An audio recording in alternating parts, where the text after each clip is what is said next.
2013년 아웃백은 전국 매장 109개까지 늘어난 한국 패밀리 레스토랑의 상징이었어요. 그런데 얼마 지나지 않아 매장 34곳을 닫고 매출은 2,500원대에서 1,900원대로 주저앉습니다. 결국 2016년 미국 본사는 한국 아웃백을 국내 사모펀드에 헐값에 넘깁니다. 누가 봐도 베니건스처럼 사라지겠구나 싶은 그림이었죠. 그런데요, 그렇게 벌어진 이 브랜드가 5년 뒤 2,500원대 회사가 돼서 돌아옵니다.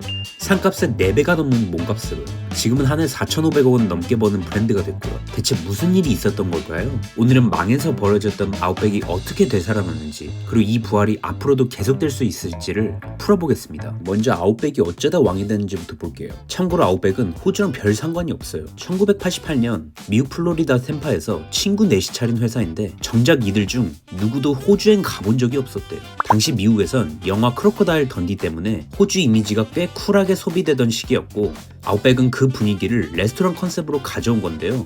부메랑이며 코알라로 분위기만 낸 거고, 메뉴는 사실상 미국식 스테이크였죠. 양파를 꽃처럼 튀긴 블루밍 어니언도 호주 전통 메뉴가 아니고요. 이 호주 코스프레한 미국 스테이크집이 한국에 들어옵니다. 아웃백이 한국에 들어온 건 1997년 4월.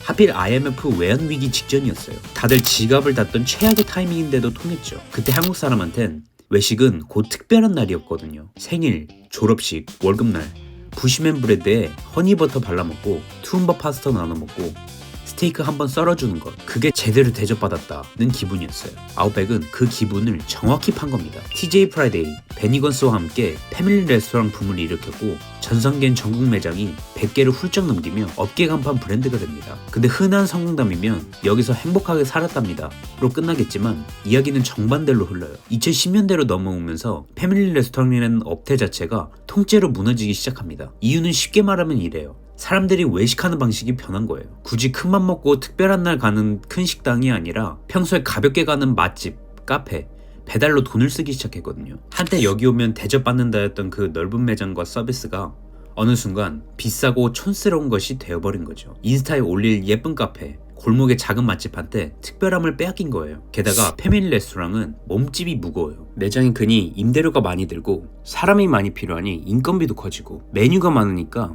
재료 관리도 복잡해집니다.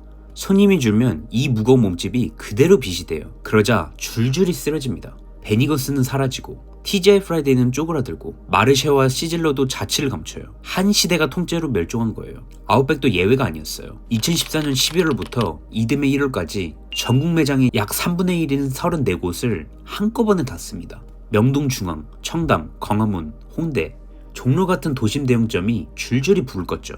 109개였던 매장이 70개대로 쪼그라들었어요. 한때 업계 간판이던 브랜드가 이렇게 무릎이 꺾인 겁니다. 여기서 이 이야기의 진짜 전환점이 나와요. 보통 부활 스토리랑 완전히 다른 지점이에요. 보통은 본사가 정신 차리고 대대적으로 투자해서 살렸다가 정석이잖아요. 그런데 아웃백은 달랐어요. 미국 본사가 한국을 그냥 손에서 놓아버렸거든요. 2016년 미국 본사 블루민 브랜즈는 한국 법인 지분 100%를 국내 사모펀드 스카이레이크에 넘깁니다. 가격은 약 560억 원대. 한때 패밀리 레스토랑 점유율 1위였던 브랜드가 잘 안되는 해외 사업부 짐짝이 돼서 정리된 거예요. 그 많던 생일과 졸업식과 월급날을 책임졌던 곳이 본사 장부엔 그냥 처분할 자산 한 줄로 적힌 거죠. 생각해보면 이 가격도 서글퍼요. 그 무렵 한국 아웃백 한 해 매출이 1,900억 원대였거든요. 근데 그 돈의 3분의 1도 안 되는 값에 회사 전체가 넘어간 거예요. 그만큼 미래가 없다고 본 거죠. 사실 본사 입장도 이해는 가요. 매각 직전 1분기엔 같은 매장 매출이 1년 전보다 5.6% 빠졌고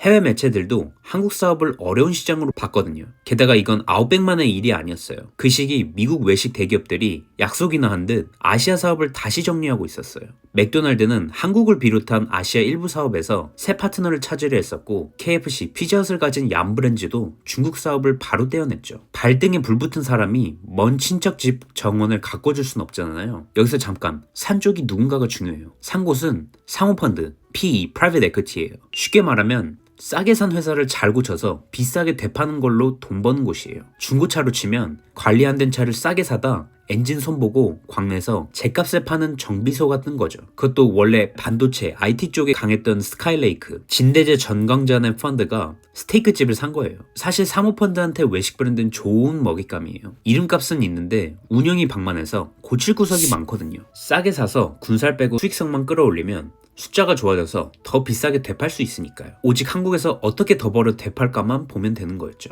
바로 이 지점이 핵심이에요.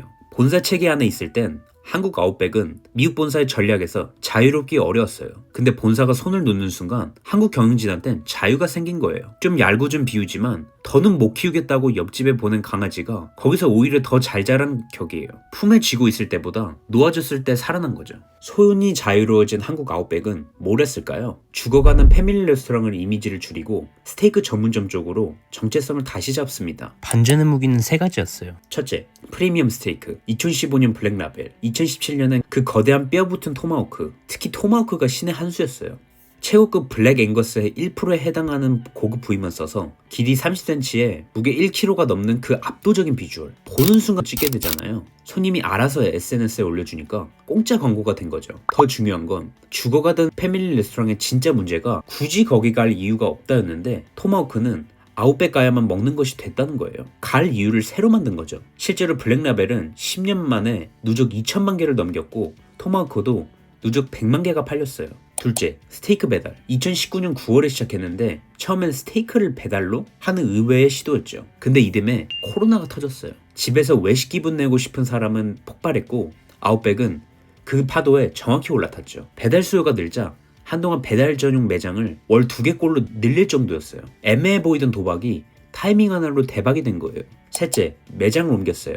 리로케이션이죠. 이건 특히 BHC가 아웃백을 인수한 뒤 더 본격화됩니다. 길가 단독 매장 중심에서 벗어나 백화점, 복합몰 안으로 들어간 거예요. 길에서 스테이크 20만원? 미쳤네? 하던 사람도 명품 매장 질비한 백화점에선 같은 값이 덜 어색하게 느껴지거든요. 비싼 건 비싼 것들 사이에 있을 때 더 잘 팔려요. 실제로 리로케이션을 했던 4개 매장의 월 평균 매출은 이전보다 평균 70% 뛰었고 일부 매장은 거의 2배까지 올랐어요. 최근엔 진주 롯데몰로 옮긴 매장도 전년 동기 대비 매출이 106% 증가했죠. 지금 전체 매장의 절반 넘게가 백화점, 복합몰 안에 있고요. 여기서 짚고 갈 게 있어요. 이 변신들, 프리미엄 전원, 배달, 매장 이전, 미국 본사가 계속 강하게 쥐고 있었으면 쉽게 못했을 결정들이에요. 근데 본사가 손을 놓은 덕에 한국 경영진은 미국 매뉴얼이 아니라 한국 손님만 보고 움직일 수 있었어요. 근데 여기엔 대가도 있어요. 한때 온 가족이 부담 없이 가던 곳이 이제 토마호크 한 번 시키면 10만원대 후반까지 훌쩍 가고 수십만원이 나오는 큰맘 먹고 가는 곳이 됐거든요. 최근엔 고물가에 손님이 다시 부담을 느끼자 5만원대 런치 세트와 파스타 라인업을 앞세운 캐주얼 다이닝으로 또 한 번 몸을 트는 중이고요. 싸고 친근했던 집이 프리미엄으로 올라타며 살아남은 만큼 그 대가의 일부는 결국 소비자가 치른 셈이에요. 하지만 비싸졌다고 망한 건 아니었죠. 오히려 숫자는 펄펄 끓었어요. 매출은 2024년 4,576억 원으로 역대 최고를 찍었고 인수 직전 76개였던 매장도 다시 100개 안팎까지 회복했어요. 그리고 2021년 이 한국 아웃백을 치킨 프랜차이즈 BHC가 약 2,500억 원대에 통째로 사들입니다. 사모펀드는 5년 전 산 회사를 4배가 넘는 값에 되판 거예요. 싸게 사서 고쳐서 비싸게 판다는 그림이 교과서처럼 맞아떨어진 거죠. 미국 본사가 포기한 회사를 한국이 다시 돈 되는 브랜드로 키워낸 겁니다. 그리고 BHC 그룹은 지금 법인명까지 다이닝 브랜드 그룹으로 바꿨어요. 치킨 회사 이미지를 넘어 아웃백까지 품은 종합 외식 기업으로 가겠다는 신호인 거죠. 자, 아웃백을 한 문장으로 줄이면 이거예요. 이 부활은 음식만의 승리가 아니라 누가 지었느냐의 문제였다. 미국 매뉴얼 안에 있을 땐 무너졌고 한국 손님만 보고 움직일 자유가 생기자 살아났어요. 근데 처음에 질문이 남아요. 아웃백은 거대 기업이 된 걸까요? 아니면 거대 기업한테 먹힌 걸까요? 숫자만 보면 분명 성공이에요. 한때 버려졌던 브랜드가 이제는 1조 원대의 외식그룹의 핵심축이 됐으니까요. 그런데 핵심은 규모가 아니에요. 아웃백의 최종 의사결정권은 이제 브랜드 안에만 있지 않습니다. 지금 주인은 치킨으로 큰 회사 BHC에서 이름을 바꾼 다이닝 브랜드 그룹이고 그 위엔 사모펀드 MBK 파트너스가 있어요. 근데 이 MBK가 어떤 곳이냐면 홈플러스 기업 회생 논란의 중심에선 바로 그 사모펀드예요. 그러니 지금 단순한 음식 브랜드라기보다 자본과 자본 사이를 오가는 자산에 가까운 셈이죠. 그리고 신호가 마냥 좋기만 한 것도 아니에요. 2024년엔 아웃백 코리아 매출이 전년보다 5.9% 꺾였고 미국 본토 아웃백도 다시 매장을 줄이는 중이고요. 사모펀드든 대기업이든 결국 숫자가 안 나오면 더 짜내거나 다시 팔거나 구조를 바꾸는 본능이 있어요. 한 번 자본의 손에 들어간 브랜드는 그 그 논리에서 쉽게 빠져나오지 못하거든요. 한국이 자기식으로 살려는 이 브랜드가 이 다음에도 계속 펄펄 끓을지 아니면 또 한 번 주인이 바뀌면 그 자유를 잃을지는 아직 아무도 몰라요. 여러분은 어떻게 보세요? 아웃백은 거대 기업이 된 걸까요? 아니면 거대 기업한테 먹힌 걸까요? A인지 B인지 댓글로 골라주세요. 그리고 베니건스, 마르쉐, 시즐러, 사라진 그 시절 패밀리 레스토랑 중에 제일 그리운 곳도 하나씩 남겨주시면 다음 영상들에서 참고하겠습니다. 재밌게 보셨다면 구독과 좋아요 부탁드립니다. 다음 영상에서 또 만나요.